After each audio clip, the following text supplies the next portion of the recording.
இனிய சொற்கள் இருக்கும்போது காய் போன்ற இன்னாத சொற்களை கூறலாமா? இனிமையாக பேசுவது எப்படி? வெடியால் தகர்க்கப்படும் பாறை அதன் இடுக்குகளில் வளரும் செடியின் வேரால் பிளக்கப்படுவது போல எவ்வளவு கடினமான காரியமாக இருந்தாலும் அதை நம் மென்மையான சொற்களால் சாதிப்பது எப்படி, சாத்தியமாக்குவது எப்படி? ஹோலி கிராஸ் கல்லூரி, திருப்புமுனை, ஹோலி கிராஸ் மருத்துவமனை இணைந்து நடத்தும் அடிப்படை உரையாடல் திறன் சான்றிதழ் பயிற்சியில் கலந்து உரையாடல் திறனை கற்று நல்ல உறவுகளை பெற்று வாழ்வோம். பயிற்சி நாட்கள் அக்டோபர் 1, 2. பயிற்சி நேரம் காலை 9:30 முதல் மாலை 4:30 வரை. பயிற்சி இடம் ஜோசப் மெட்ரிக் பள்ளி, ஆயர் இல்லம், நாகர்கோயில்.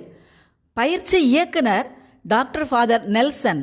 பயிற்சியில் சேர தொடர்புக்கு 9486796009 0465223845